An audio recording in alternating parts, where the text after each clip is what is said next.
This is Mark Bell from SuperTraining.tv, Super Training Gym, the strongest gym in the West. Here I am doing some speed pulls. This was about a day before the backyard meet of the century, which went off with a bang. It was an outstanding meet, and everybody had a blast there.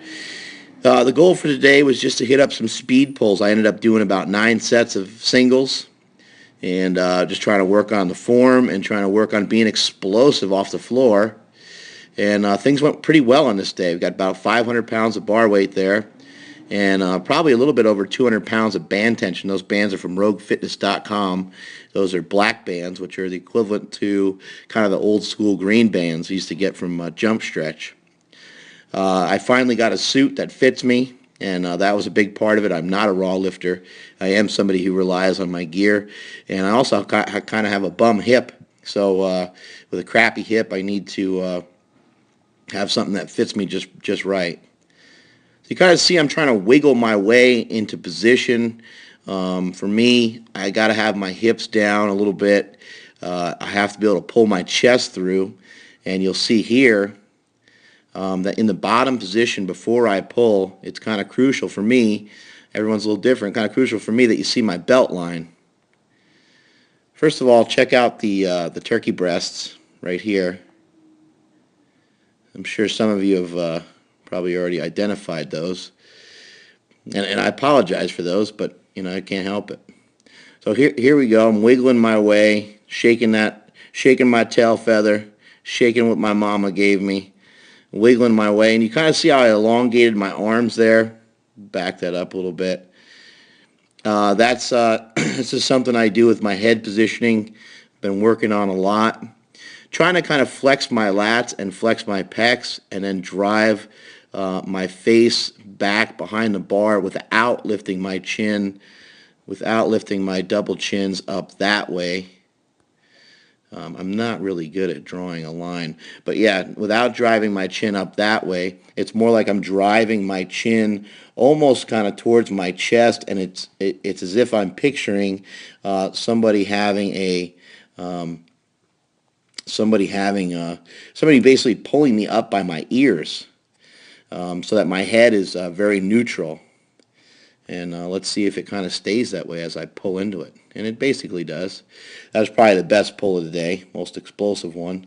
Like I said, I did about 9 sets of singles. I've been kind of playing around with some different things with the speed work, and I've been pretty successful with it. Sometimes I'll do doubles, sometimes I'll do triples, sometimes I'll do singles. But something I've been doing is I've been doing like basically let's just say 3 sets of 2. I'll do 3 sets of 2. In between each set, there'll be a short rest period, about 30 to 40 seconds, maybe as much as a minute in between all those doubles. And then from there I will rest about 5 minutes and then start up another round basically. So I'll do about 3 or 4 rounds of that, and it'll end up being 9 to 12 sets of doubles. Ends up being a lot of work. But what I found is that I'm able to concentrate, able to really smash on those 3 doubles, and then from there I get that little bit of a rest period, and that rest allows me to produce more force. If I just kind of continue to go through it without any rest, then I wouldn't be able to put as much into it. So here I am forcing the knees out. That's something you want to work on with your sumo pulling, is forcing the knees outward. And for some of you that pull conventional, that's true as well. You want to try to force your knees out. Notice the toes are pointed outward slightly, each side. I'm trying to push back onto my heels. I'm also trying to push my butt back towards the record board back here. What that does is that's going to help keep my shin angle where it needs to be. It helps set a lot of the weight behind the bar, and it doesn't allow my knees to come forward. I'm basically kind of swinging, we'll back it up, kind of swinging off of my arms. I'm not just bringing my butt down. So I just brought my butt down, then my knees would come forward, and that's something I'm not trying to do. So we'll kind of watch this in slow motion. I get my upper back tight. I try to flatten it out somewhat, but I've been working on not flattening it out too much, because I've noticed that I have pretty good power in my lower back, and it's okay for me to use my lower back a little bit on a pull. And so while I do get an arch, I try not to overdo it, because if I arched up too much, it would actually kind of shorten my arms and make me pull higher, if that makes any sense to you guys out there. So you wiggle that booty into position, booty clap it a little bit. And I think, for myself, it's important that you can see the belt, my belt line there. You can see the belt line. Elbows are close to being in line with where my belt is, and that's pretty standard for me. Not for everybody. Everyone has different arm lengths. But I noticed that's a crucial kind of starting position for me. With the bands on there, it does create a different line of pull. For those of you that are struggling off the floor, I would say ditch the bands for a little while. Band training is awesome, and it's great to help you produce more force. But you really get screwed over from the bottom in a lot of deadlifting. A lot of times you see someone do a deadlift, they get screwed over from the bottom, and they're out of position throughout the range of motion. That doesn't really happen with the bands because the weights are lighter at the bottom and heavier at the top. And you really want to get yourself screwed over from the bottom. Pretty good job there. Let's take a look at the positioning. See how high the shoulders are there? That's some bonus points there. That's pretty good.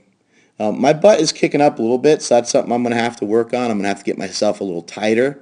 Probably just more air into my belly. Almost pointed at my weenus. More air into my belly, pushing hard against the belt would probably help correct that. And maybe just keeping my hips a little higher. Sometimes just keeping your hips a little higher. See, I just kind of a little bit out of position. Not bad. Not bad at all, really. But the hips should be coming forward a little bit sooner in the lift. And as I get to the top, you can see these very offensive turkey breasts going on here and here and here. And again, I apologize for that, but I did at least shave it up, you know. Once you lose weight, you got to take your shirt off every chance you can get. What can I say?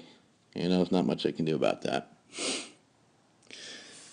And I'm sorry for the pale skin. I'm going to have to work on the tan. I'm jacked, but I'm not tan. That's something I'm going to have to really work on. Maybe I'll get some mellow tan or whatever that stuff's called. So here's the last pull again, just throwing it through the coach's eyes so you guys can kind of visualize a lot of this. Let's talk a little bit about the head positioning. I did mention it already. Here's the big giant fat dome. Heads don't get much bigger than that. That thing weighs about 80 pounds. It's not a Burdick by any means. It's not a Megamind, but it's a big head. And what you're going to want to do with your head is try to keep your head neutral, but also try to pull your chest up. That's what all this little wiggling around is. Everybody's different. Everyone's going to have a different ritual and how you get to these positions. That is not a concern of mine. My concern is that you do get into a position that's optimal for you. Some guys like to be wider with their foot positioning, but if you notice for me, this is a pretty ideal position here, as my knees are out. Geez, I'm bad at this. My knees are out by where my feet are, so that's a pretty good line to pull, right there. That's what you're going to want to do. You want to try to get your knees out to where your ankles are, your knees out to where your feet are, in the case of a sumo deadlift. Another thing here to mention briefly is that I am in powerlifting gear, and so I'm trying to sit into this suit. If you don't have a suit on, your pull is probably going to look a little different. Some guys that pull without a suit like to do a little bit more of a stiff-legged deadlift and not incorporate the hips quite as much. Although Dan Green uses a lot of hips when he pulls, but he's kind of the exception to the rule because he's a savage.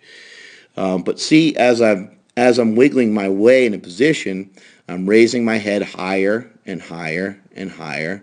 Booty's going a little lower, and the shoulders are coming up higher. To me, that's about as good as it can get. I can't really get myself in a much better position than that. And if I could, it would just be just a little bit better than that. So that's about the way it looks. We'll just watch this last pull in regular speed, or the last 1.5 pulls here. Again, speed training is to help you to produce more force. The more force you can produce, the more force you'll be able to put into some of the bigger weights. Getting those big weights to move fast is crucial, and getting some momentum into it to finish out those lifts aggressively is important. And that is it from supertraining.tv.